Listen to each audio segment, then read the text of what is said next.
শোকাবহ আগস্ট শুরু। ৭৫-এর এই মাসে সপরিবারে হত্যা করা হয় শেখ মুজিবুর রহমানকে। ধানমন্ডির ৩২ নম্বরে মোমবাতি জ্বালিয়ে স্মরণ। জামায়াত শিবিরের রাজনীতি নিষিদ্ধের প্রক্রিয়া চলছে, যে কোনো সময় প্রজ্ঞাপন, জানালেন স্বরাষ্ট্রমন্ত্রী। ধ্বংসাত্মক কাজের জন্য হবে বিচার। কোটা বিরোধী আন্দোলনকে ঘিরে ঢাকায় আটক ১,০০০-এর বেশি মানুষ। আদালত পাড়ায় বাড়ছে স্বজনদের আহাজারি। নারায়ণগঞ্জে পুলিশের অভিযানে গণহারে শিক্ষার্থী গ্রেপ্তার। মোটা অঙ্কের মুক্তিপণ নেওয়ার অভিযোগ ডিবি পুলিশের বিরুদ্ধে। এবং সহিংসতায় রেলের ক্ষতি প্রায় ৬১ কোটি টাকা। আজ চালু স্বল্প দূরত্বে ট্রেন চলাচল। পরিস্থিতি স্বাভাবিক হলে যাতায়াতের স্বস্তি ফেরার আশা। দেখছিলেন শিরোনাম সংবাদ। সকালের সঙ্গে আছি আমি শিকা আজিজ। শোকাবহ আগস্ট শুরু। প্রথম প্রহরে ধানমন্ডি ৩২ নম্বরে মোমবাতি জ্বালিয়ে স্মরণ করে বঙ্গবন্ধু পরিষদ। এই সময় বঙ্গবন্ধুর হত্যাকারীদের বিচার চাইলেন তারা। বুধবার রাতে প্রথম প্রহরে মোমবাতি জ্বালিয়ে শ্রদ্ধা জানাতে এসে বঙ্গবন্ধু পরিষদের কেন্দ্রীয় ও মহানগরের নেতাকর্মীরা এমন দাবি করেন। এই সময় তারা মোমবাতি প্রজ্বলন করে ১ মিনিট নীরবতা পালন করে শ্রদ্ধা জানান বঙ্গবন্ধু ও তার পরিবারের সকল শহীদদের প্রতি। এ সময় বঙ্গবন্ধু পরিষদের নেতারা মাসব্যাপী শ্রদ্ধা ও ভাব গাম্ভীর্যের মধ্য দিয়ে আওয়ামী লীগ ও এর সংগঠনের নেতাকর্মীরা নানা কর্মসূচি পালন করবে বলেও জানান।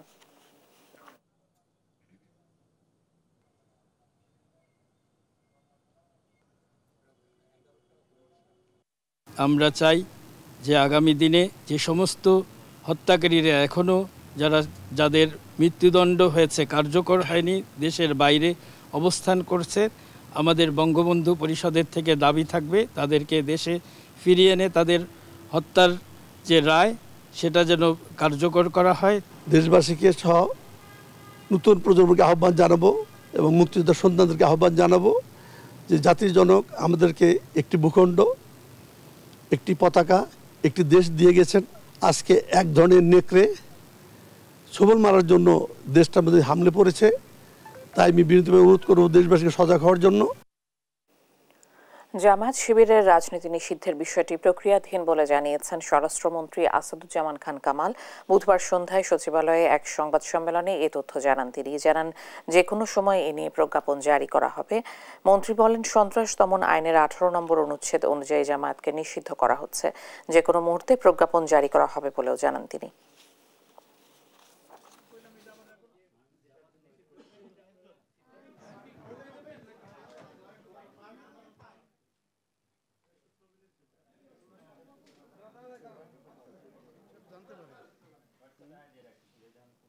জামায়াত শিবির নিষিদ্ধ, এটা আগেই নিষিদ্ধ ছিল। আপনারা জানেন জিয়া রহমান সাহেব এসে আবার তাদেরকে রাজনৈতিক অধিকারটা দিয়েছিল দল করার, এবং এদেশের মুক্তিযুদ্ধের পক্ষের দলগুলি এবং এদেশের সুশীল সমাজ সবাই জামাতকে তখন থেকে নিষিদ্ধ ঘোষণা করার জন্য অবিরামভাবে বলে আসছিল। এটা জনগণের একটা দাবি ছিল। গত পরশুদিন 14 দলের সঙ্গে মিটিং হয়েছে এবং মাননীয় প্রধানমন্ত্রী অনেকের সঙ্গেই মতামত নিয়েছেন। সবাই মাননীয় প্রধানমন্ত্রীকে এই দলটি নিষিদ্ধ করার জন্য, শুধু জামাত ইসলাম এবং শিবির এই দুই দলকে নিষিদ্ধ করার জন্যই পরামর্শ দিয়েছেন। কোটা বিরোধী আন্দোলনকে ঘিরে দেশে ঘটে যাওয়া সংঘাত ও সহিংসতার ঘটনায় ঢাকায় আটক করা হয় ১,১৭০ জনের বেশি মানুষকে। এছাড়া অভিযান অব্যাহত রেখেছে আইন শৃঙ্খলা বাহিনী। এতে ঢাকার আদালতে বাড়ছে স্বজনদের আহাজারি। বিস্তারিত ফজলে আদিত্যের রিপোর্টে।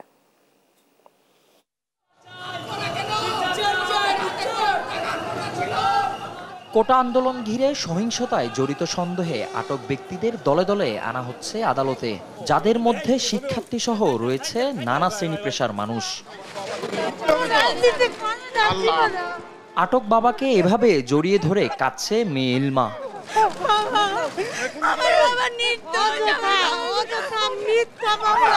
মেয়ের দাবি, ঘটনার সময় তার বাবা গ্রামের বাড়িতে ছিলেন। কোনো রাজনৈতিক সংশ্লিষ্টতা না থাকলেও তাকে আটক করা হয়। লঞ্চ বন্ধ ছিল, আমরা দেশে আটকা পড়ছি, আসতে পারি নাই। বিএনপি কর্মী হিসেবে ছাত্রছাত্রীদের সাথে আন্দোলন করছে, এটা মিথ্যা। এটার প্রমাণ করতে আমার বাবাকে রিমান্ডে নিবে। প্লিজ আমাদেরকে বাঁচান প্লিজ, আমি আপনাদের কাছে হাত জোড় করি। শেরেবাংলা কলেজের প্রথম বর্ষের শিক্ষার্থী শেখ ফরিদের মায়ের কান্নায় ভারী হয়ে ওঠে আদালত প্রাঙ্গণ। তার দাবি, যাত্রাবাড়ি এলাকায় সহিংসতার ঘটনায় ফরিদকে গ্রেপ্তার করা হয়েছে। শুধু ফরিদই নয়, আদালতে হাজির করা বেশিরভাগই সাম্প্রতিক সহিংসতায় করা মামলার আসামি। আমার স্বামী রিক্সা চালায়, আমি বাসায় কাজ করি। তৃতীয়ত আমার পোলাটারে কষ্ট করে শেরেবাংলা স্কুলে ভর্তি করাইছি। এখন কইছি বাবা একাতে তো চলে না, তুই একটু কর্ম কর। কুরিয়ান সার্ভিসে অফিস তো বন্ধ দেয় না। এখন স্যার ফোন দিছিল, ফোন দিতে বলছে যে তোমরা অফিস করো আর না করো ফিঙ্গার তো দিয়ে যাইতে হবে, আর হচ্ছে যেটুকু কাজ আছে কাজগুলো তো সম্পূর্ণ করে যেতে হবে। তো ওই দিনও ভাইয়া অফিসের উদ্দেশ্যে রওনা হয়েছে, ধরতে ভাইয়ার ফোন সার্চ করাতে কিছু পায় নাই। যে উপর থেকে যে ভিডিও করে মিছিল যে যাচ্ছে, মিছিলে 2টা ভিডিও পাইছে, পুলিশ আমাদের নিজেই বলছে এই কথা। তো ওইটার উপর ভিত্তি করে ভাইয়াকে ওইখানে রেখে দিছে। শেখ ফরিদ তার বাবা রিক্সা চালক, আমি তার কাছ থেকে কোনো টাকা পয়সাও নেই মানবিক গুণ বিবেচনা করে এই শেখ একজন ছাত্রের জন্য আমি। তবে পাবলিক প্রসিকিউটর আব্দুল্লাহ আবুর দাবি, যাদের গ্রেপ্তার করা হয়েছে তাদের বিরুদ্ধে সুনির্দিষ্ট অভিযোগ আছে। কারণ এখানে যাদের গ্রেপ্তার করছে তাদের তথ্যপত্রের মাধ্যমে, কারণ মামলাগুলো তদন্তাধীন আছে, তদন্ত চলছে, তাদের তথ্যপত্রের মাধ্যমে এবং ভিডিও ফুটেজের মাধ্যমে এবং এর খোঁজ খবর নিয়েই কিন্তু সম্পৃক্ততা পেয়েছে বলেই তাদেরকে গ্রেপ্তার করছে। নিরপরাধ কাউকে আটক করা হলে আইনি প্রক্রিয়ায় জামিনে বের হয়ে আসবেন বলেও জানান তিনি। ফজলে আদিত্য, দেশ টিভি, ঢাকা। নাশকতার মামলায় নারায়ণগঞ্জে পুলিশের অভিযানে গণহারে শিক্ষার্থী সহ নিরীহ মানুষকে হয়রানি ও গ্রেপ্তারের অভিযোগ উঠেছে। আটকের পর মোটা অঙ্কের মুক্তিপণ নেয়ার অভিযোগ রয়েছে ডিবি পুলিশের বিরুদ্ধে। যদিও পুলিশ বলছে আটক করা হলেও যাচাই বাছাই শেষে ছেড়ে দেওয়া হচ্ছে নিরপরাধীদের। সহকর্মী বিল্লাল হোসেনের পাঠানো তথ্যচিত্রে টুম্পা আফরোজের ডেস্ক রিপোর্ট।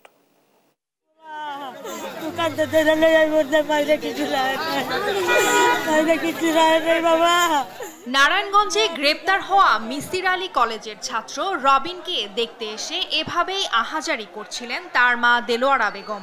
বিনা কারণে তার ছেলেকে ডিবি পুলিশ ধরে নিয়ে গেছে বলে বারবার দাবি করছিলেন তিনি।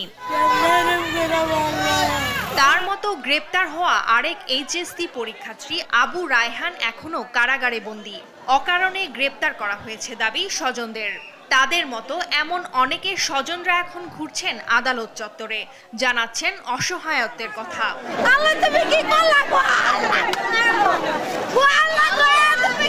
কোটা আন্দোলন চলাকালে বিক্ষোভকারীদের সঙ্গে পুলিশ ছাত্রলীগের দফায় দফায় সংঘর্ষে রণক্ষেত্রে পরিণত হয় নারায়ণগঞ্জ শহর ও ঢাকা চট্টগ্রাম মহাসড়ক। এ সময় জেলার সরকারি বেসরকারি প্রতিষ্ঠান সহ অর্ধশতাধিক যানবাহনে আগুন দিয়ে জ্বালিয়ে দেয় দুর্বৃত্তরা। হয়েছে পুলিশের ওপর হামলাও। এসব ঘটনায় এখন পর্যন্ত মামলা হয়েছে 30টি। এসব মামলায় আটক হওয়া 6 শতাধিকের মধ্যে বহু শিক্ষার্থী ও নিরীহ মানুষ রয়েছে বলে দাবি স্বজনদের। গ্রেপ্তারের পর মুক্তিপণ হিসেবে জেলা গোয়েন্দা পুলিশের কতিপয় সদস্যরা মোটা অঙ্কের টাকা দাবি করেছে বলে অভিযোগ অনেকের। এমনকি পূর্ব বিরোধের জেরে স্থানীয় নেতারা অনেককে মামলায় ফাঁসিয়ে দিচ্ছে বলেও দাবি তাদের। প্রচুর মারছে আমার ছেলে, ছুড়াইতে গেলে 1-1.5 লাখ টাকা লাগবো, তো আমরা গরিব মানুষ দিমু কইতে 1-1.5 লাখ টাকা। এটি চাইছে এই পুলিশেরা, কইছে আপনারা এই টাকা না দিলে ছুড়াইতে পারতেন না। এখন এই যে এবার পরীক্ষা গেছে না, এসএসসি পরীক্ষা, এই পরীক্ষাতে ছিল বান্ধবী পড়ানো দেখছে, মনে করছে জামাতের লোক, এটিও আর কিছু না। সে কোনো আওয়ামী লীগ করে না, বিএনপিও করে না, সে কষ্ট করে কাজ করে খায়। বিনা অপরাধে গ্রেপ্তারকৃতদের মুক্তি সহ থানা ও ডিবি পুলিশের ঘুষ বাণিজ্য বন্ধের দাবি জানিয়েছে সুশাসনের জন্য নাগরিক সুজন। সাধারণ ছাত্রছাত্রী এবং জনগণকে ধরে এনে থানায় এনে তাদের কাছে টাকা দাবি করছে, যদি টাকা না দেয় তাদেরকে মামলায় ফাঁসিয়ে তাদেরকে জেল হাজতে প্রেরণ করছে। গ্রেপ্তারকৃতদের মধ্যে শিক্ষার্থী নেই দাবি করে যাচাই বাছাই শেষে নিরপরাধীদের ছেড়ে দেওয়া হচ্ছে বলে দাবি জেলা পুলিশের। বিভিন্ন তথ্যাদি এবং প্রমাণাদির ভিত্তিতেই তাদেরকে গ্রেপ্তার করা হচ্ছে। এখন পর্যন্ত কিন্তু কোনো বিশ্ববিদ্যালয় বা কোনো কলেজের ছাত্রের কোনো তথ্য আমরা পাইনি। অভিযানের নামে স্থানীয়দের হয়রানি না করার অনুরোধ এলাকাবাসীর। নিউজ ডেস্ক, দেশ টিভি। ডিবি থেকে বদলি করা হলো হারুনুর রশিদকে। নতুন দায়িত্ব ঢাকা মহানগর পুলিশের ক্রাইম অ্যান্ড অপারেশন বিভাগের অতিরিক্ত কমিশনার। এদিকে নতুন ডিবি প্রধান হিসেবে দায়িত্ব পেলেন ডিএমপির লজিস্টিক, ফিনান্স অ্যান্ড প্রকিউরমেন্ট বিভাগের অতিরিক্ত কমিশনার মোহাম্মদ আশরাফুজ্জামান। সব মিলিয়ে 6 জনকে বদলি করা হয়। বিস্তারিত জানাচ্ছেন শাহাদাত নিশাদ। ডিবি একটি আস্থার জায়গা, সেখানে কাউকে জোর করে সেখানে রাখা হয় না, কারো উপর অন্যায় অত্যাচার করা হয় না। কোটা আন্দোলনকে ঘিরে আইন শৃঙ্খলা বাহিনীতে সবচেয়ে আলোচিত নাম ডিএমপির অতিরিক্ত কমিশনার হারুনুর রশিদ। কোটা আন্দোলনের সমন্বয়কদের হেফাজতে রাখা সহ নানা ইস্যুতে মিডিয়ার টপ লাইনে ছিলেন তিনি।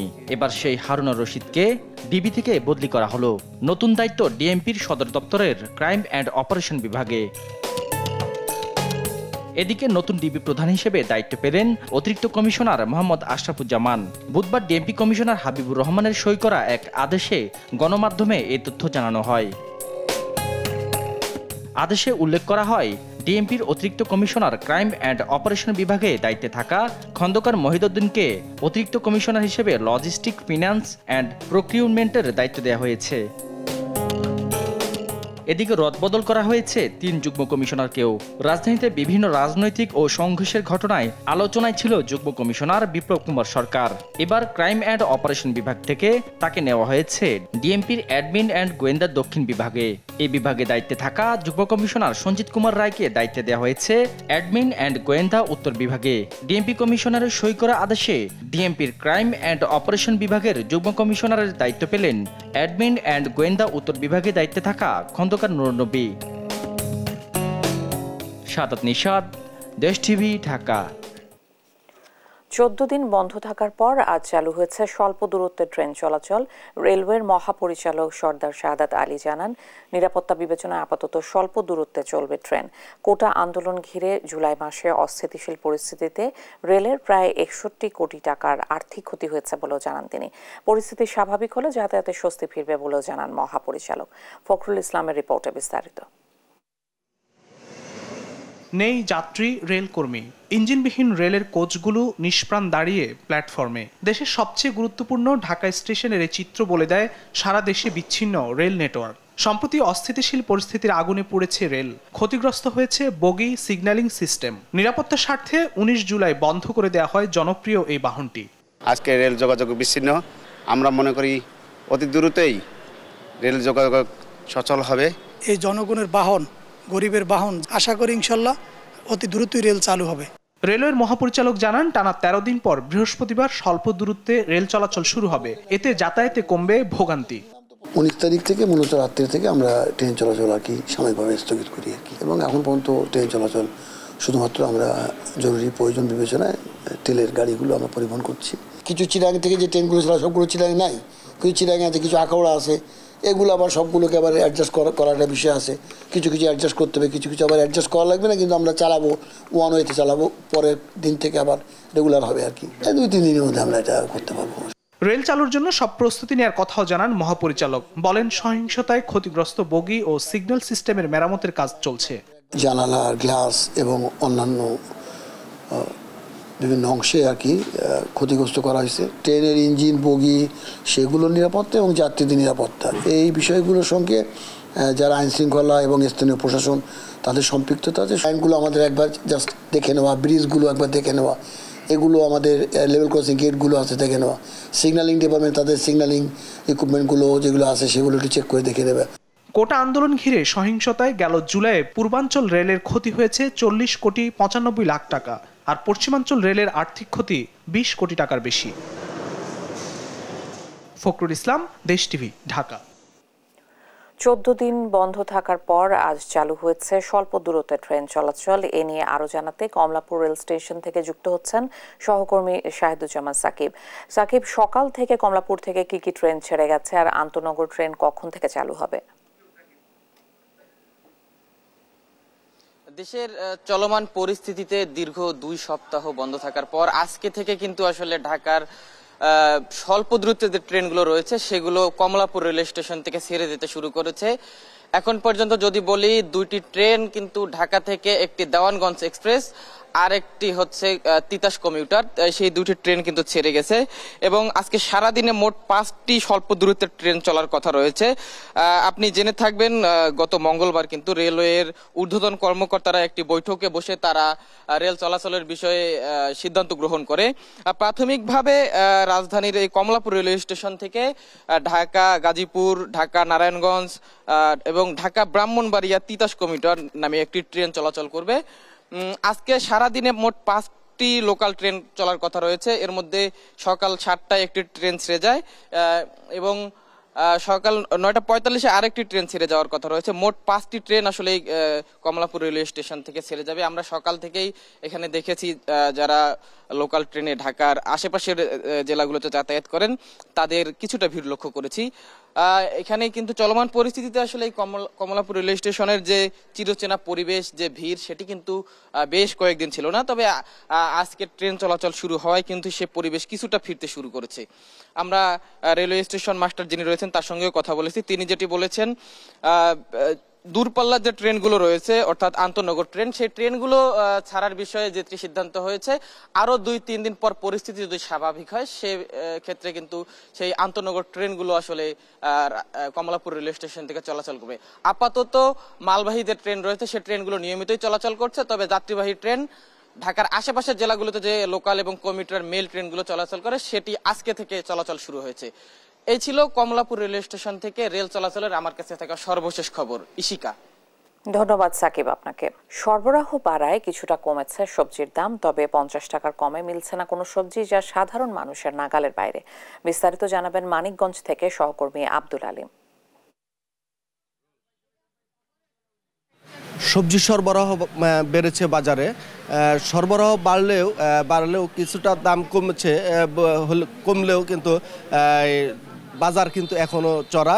নিম্নবিত্ত এবং মধ্যবিত্ত পরিবার এবং খেটে খাওয়া মানুষের নাগালের বাইরেই রয়েছে সবজির বাজার। তো সাধারণ ক্রেতারা যেটি বলছেন যে বাজারে গত সপ্তাহে যে সবজির দাম ছিল 100 টাকা, আজ বিক্রি হচ্ছে 80 থেকে 90 টাকা। তো কিছু কিছু সবজিতে প্রকারভেদে 10 থেকে 20 টাকা কমেছে। তো আজ বাজারে যাচ্ছে করলা যাচ্ছে 60 টাকা, পটল যাচ্ছে 50 টাকা, বেগুন 60 টাকা, আলু 60 টাকা, পেঁয়াজ 100 টাকা, আদা 280 টাকা এবং রসুন 190 টাকা। তো সব মিলিয়ে বলা যায় যে গত সপ্তাহের চাইতে কিছুটা বাজার দাম কমেছে। তো কিন্তু সাধারণ ক্রেতারা বলছেন যে 50 টাকার নিচে কিন্তু কোনো সবজি মিলছে না, সেক্ষেত্রে অনেকটা দাম চড়া বলে তারা বলছেন। তো ভোক্তারা যেটি বলছেন যে যদি বাজার মনিটরিংয়ের ব্যবস্থাটা জোরদার করা হতো এবং তাহলে এই অসাধু চক্র মাধ্যমে যে বাজার, সে বাজারটা যেন অস্থিরতা না আসে সে দাবি জানিয়েছে। তো আমরা সকাল পাইকারি আড়তে আমরা যে খবর নিয়েছি যে সেখানে যে পণ্য, যে সবজিটি 50 টাকা সে বাজারে, এখানে খুচরা বাজারে আসলে 70 টাকা, তারপরে কেজি প্রতি 20 থেকে 30 টাকা পার্থক্য দাঁড়ায়। তো এই অবস্থায় সাধারণ যে নিম্নবিত্ত এবং মধ্যবিত্ত পরিবারের কিন্তু বাজারে আসলে অনেকটাই হিমশিম খেতে হচ্ছে এবং তারা যেটি বলছেন যে আয়ের চাইতে ব্যয়ের পরিমাণটা বেশি, যে কারণে তাদের সংসার চালানোই দায় হয়ে পড়েছে। তো সাধারণ ক্রেতারা যেটি বলছেন যে বাজার মনিটরিংয়ের ব্যবস্থা যদি জোরদার করা হয় তাহলে বাজার অনেকটাই নিয়ন্ত্রণে আসবে বলে তারা মনে করছে। তো এই ছিল আমার কাছে মানিকগঞ্জের সবজির বাজার থেকে সর্বশেষ খবর। দেশে চলমান অস্থিরতার প্রভাব পড়েছে 3 পার্বত্য জেলার পর্যটনে। ভ্রমণ পিপাসুদের উপস্থিতি না থাকায় আর্থিক লোকসানে পড়েছেন এ খাত সংশ্লিষ্টরা। সেই সঙ্গে কর্ম হারিয়ে কষ্টে দিন কাটছে এ খাতের শ্রমজীবীদের। গত 10 দিনে 3 পার্বত্য জেলায় লোকসানের পরিমাণ প্রায় 10 কোটি টাকা। সহকর্মীদের পাঠানো তথ্য ও ছবিতে ফারজানা ইসলামের ডেস্ক রিপোর্ট। প্রতিবছর বর্ষায় প্রকৃতির নৈসর্গিক সৌন্দর্য উপভোগে খাগড়াছড়িতে ব্যাপক পর্যটক উপস্থিতি থাকলেও এবারের চিত্র একেবারেই ভিন্ন। কোটা আন্দোলনের প্রভাবে এখন স্পটগুলোতে শুধুই শুনশান নীরবতা। এতে ব্যাপক লোকসানের মুখে এ খাতের ব্যবসায়ীরা। আমাদের আগে প্রতিদিন নর্মালি 20 হইতে 25 টাকায় যাইতো, আর শুক্রবারে 80 হইতে 90 টাকায় চলাচল করতো সাজেক রোডে। দেশের বর্তমান সার্বিক পরিস্থিতি আমাদের দৈনিক গাড়ি 1 থেকে 2টা গাড়ি যায়। টুরিস্টের ভিতরে তো আমাদের অনেক কম ব্যবসা, বলতে গেলে টুরিস্ট যখন কম আমাদের ব্যবসাও তো অনেক কম আছে। আলুটিলা, রিসাং ঝর্ণা, হর্টিকালচার পার্ক সহ সবকটি কেন্দ্রই এখন পর্যটক শূন্য। এতে হতাশ পর্যটকবাহী পরিবহন চালক শ্রমিকরাও। জেলায় এ খাতে লোকসান প্রায় 2 কোটি টাকা। আর্থিকভাবে প্রায় 80% মতন ক্ষতি হয়েছে। আশা করছি যে ক্ষতিটা হয়েছে সেটা অনেকাংশে আমরা কাটিয়ে উঠতে পারব। এদিকে সিম্বল অফ রাঙ্গামাটি খ্যাত ঝুলন্ত সেতুর বর্তমান অবস্থা এটি, একেবারেই শুনশান নীরবতা। ঝুলন্ত সেতুর টুরিস্ট বোটগুলোর স্থান এখন ঘাট। একই অবস্থা জেলার অন্যান্য বিনোদন কেন্দ্রগুলোতেও।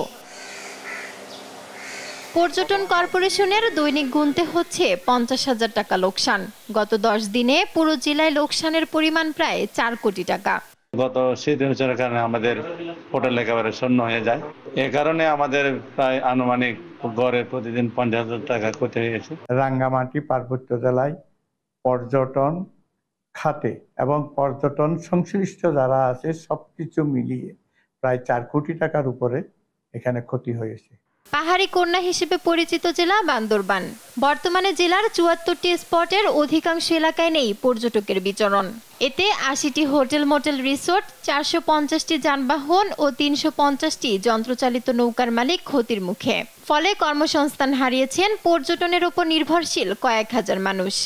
এখানকার পর্যটন শিল্প আইসিইউতে, এখানকার অর্থনীতি সচল থাকে, ব্যবসা বাণিজ্য চাঙ্গা থাকে যদি পর্যটক আসে। পর্যটক না থাকলে এখানকার মানুষের অর্থনৈতিক অবস্থা খুবই করুণ অবস্থায় থাকে। খারাপ সময় কাটিয়ে শীঘ্রই পর্যটন কেন্দ্রগুলো আবারও মুখরিত হবে পর্যটকে, এমনই আশা ব্যবসায়ীদের। ফারজানা ইসলাম, নিউজ ডেস্ক, দেশ টিভি। ছিটমহল বিনিময়ের নবম বর্ষপূর্তি আজ। দীর্ঘ 68 বছর বন্দিজীবন কাটিয়ে 2015 সালের 31 জুলাই মধ্যরাতে স্বাধীন বাংলাদেশের নাগরিক হিসেবে স্বীকৃতি পায় 111টি ছিটমহলের 41,000 নাগরিক। ছিটমহল বিলুপ্ত হওয়ার এই 9 বছরে এসব এলাকায় সরকারের উন্নয়ন কর্মকাণ্ড অব্যাহত থাকায় পাল্টে গেছে তাদের জীবনমান। তাই বিশেষ এই দিনটি ঘিরে প্রতি বছর নানা কর্মসূচি পালন করে আসছেন তারা।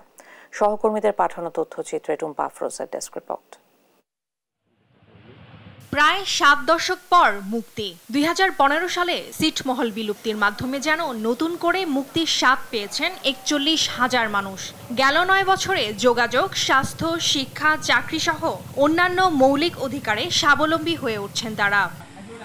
পাকা সড়ক, কমিউনিটি ক্লিনিক, ই সেন্টার, বিদ্যুৎ, মসজিদ, মন্দির সবই শোভা পাচ্ছে কুড়িগ্রামের ছিটমহল মুক্ত এলাকায়। আধুনিক সুবিধায় চাষাবাদ হচ্ছে ফসলি জমি। বিলুপ্ত সিটবাসীরা জানান তাদের ভারতের নাগরিকত্ব থাকলেও যেতে পারতেন না নিজ দেশে, আবার মিলত না বাংলাদেশের কোনো সুবিধাও। 9 বছর ধরে সরকারি চাকরি সহ সব সুবিধা ভোগ করতে পেরে সন্তুষ্ট তারা। আমার স্ত্রী হার্ট স্ট্রোক করলেন এখানে, রাতের অন্ধকারে কলা গাছ কেটে ভুড়া তৈরি করে তাকে দিয়ে পার করে হাসপাতালে নিয়ে গেছে, রাস্তায় সে মারা গেলেন, চিকিৎসা শেষ পালেন না। এখন চারিদিকে রাস্তাঘাট, স্কুল কলেজ, ব্রিজ। আগে যখন জমি চাষ করতাম, আবাদ করতাম, তেল সার সুযোগ মতো পাইতাম না, চুরি করে আড়া রাখতো, মানুষে অনেক হয়রানি হতে রাখতো। এখন আমরা কারেন্ট পাচ্ছি। প্রতি বছরের ন্যায় এবারও নানা কর্মসূচি পালনের কথা জানান সিট বিনিময় সমন্বয় কমিটির নেতারা। 68 বছরের বন্দিদশা জীবন থেকে মুক্তি পেয়েছি আন্দোলন, লড়াই, সংগ্রাম করে। এবারও আমরা স্বাধীনতা দিবস ব্যাপক হারে পালন করব। আমরা একটা প্রস্তুতি নিয়েছি।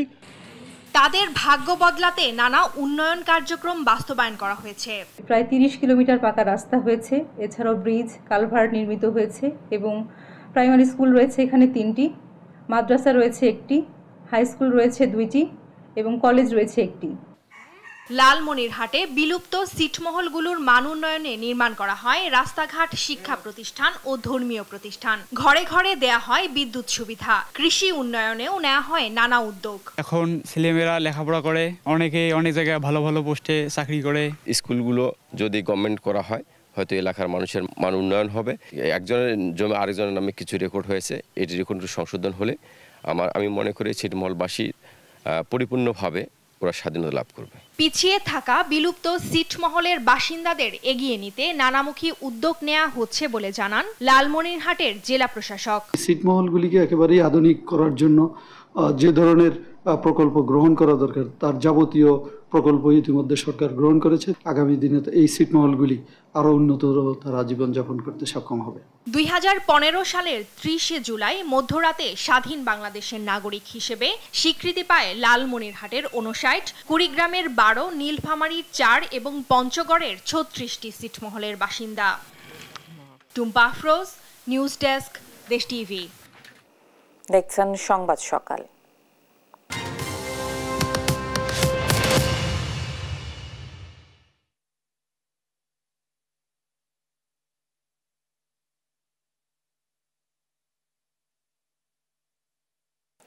এবারে খেলার সংবাদ।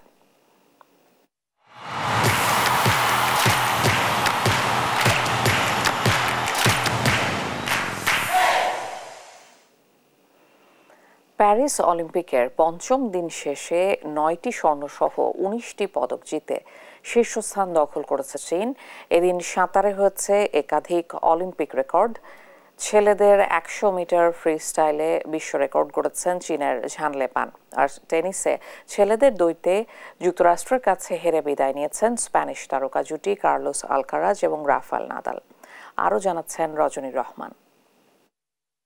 পঞ্চম দিনটা নিজেদের করে নিয়েছেন সাঁতারুরা। এদিন একের পর এক রেকর্ড গড়ায় মেতেছিলেন তারা। একই দিনে অলিম্পিক রেকর্ড সহ 200 মিটার বাটারফ্লাই এবং 200 মিটার ব্রেস্টস্ট্রোক জয়ের কীর্তি গড়েছেন ফরাসি সাঁতারু লিও মার্শা। এবারের আসরে এই নিয়ে তৃতীয় স্বর্ণপদক গলায় তুললেন তিনি। মার্শারের এমন কীর্তির দিনে ছেলেদের 100 মিটার ফ্রি স্টাইলে বিশ্ব রেকর্ড গড়েছেন চীনের ঝানলে পান। এই ইভেন্টের আগের বিশ্ব রেকর্ডটিও ছিল পানের দখলেই। এদিকে মেয়েদের 1500 মিটার ফ্রি স্টাইলে অলিম্পিক রেকর্ড গড়ে প্রথম হয়েছেন যুক্তরাষ্ট্রের কেটি লেডেকি। আর মেয়েদের 100 মিটার ফ্রি স্টাইলে জিতেছেন সুইডিশ সাঁতারু সারা শোস্ট্রম।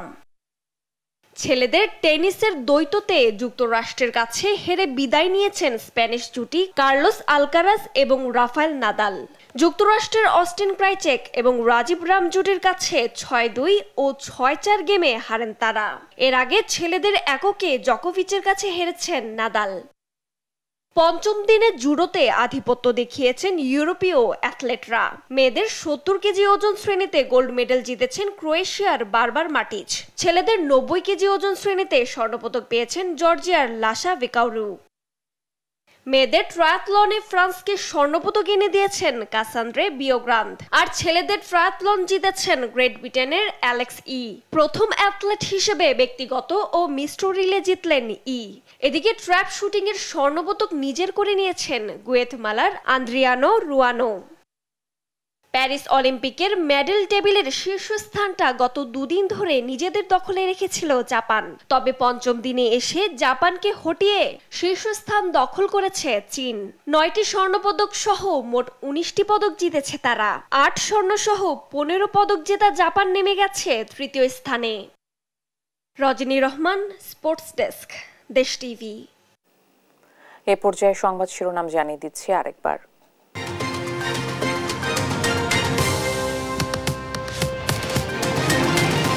শোকাবহ আগস্ট শুরু। 75-এর এই মাসে সপরিবারে হত্যা করা হয় শেখ মুজিবুর রহমানকে। ধানমন্ডির 32 নম্বরে মোমবাতি জ্বালিয়ে স্মরণ। জামায়াত শিবিরের রাজনীতি নিষিদ্ধের প্রক্রিয়া চলছে, যে কোনো সময় প্রজ্ঞাপন, জানালেন স্বরাষ্ট্রমন্ত্রী। ধ্বংসাত্মক কাজের জন্য হবে বিচার। কোটা বিরোধী আন্দোলনকে ঘিরে ঢাকায় আটক 1000-এর বেশি মানুষ। আদালত পাড়ায় বাড়ছে স্বজনদের আহাজারি। নারায়ণগঞ্জে পুলিশের অভিযানে গণহারে শিক্ষার্থী গ্রেপ্তার। মোটা অঙ্কের মুক্তিপণ নেওয়ার অভিযোগ ডিবি পুলিশের বিরুদ্ধে। এবং সহিংসতায় রেলের ক্ষতি প্রায় 61 কোটি টাকা। আজ চালু স্বল্প দূরত্বের ট্রেন চলাচল। পরিস্থিতি স্বাভাবিক হলে যাতায়াতে স্বস্তি ফেরার আশা। এই ছিল এখনকার সংবাদ সকাল। পরের বুলেটিন দেখার আমন্ত্রণ রইল। এছাড়া দেশ টিভির সর্বশেষ সব খবর পেতে ভিজিট করুন www.desh.tv। ফেসবুকে আমাদের সঙ্গে যুক্ত থাকুন দেশ টিভি অথবা দেশ টেলিভিশন পেজে। সর্বশেষ সব ভিডিও পেতে ইউটিউবে আমাদের হ্যান্ডেল @দেশ টেলিভিশন অথবা @দেশ টিভি নিউজ লিখে সার্চ করুন। ধন্যবাদ।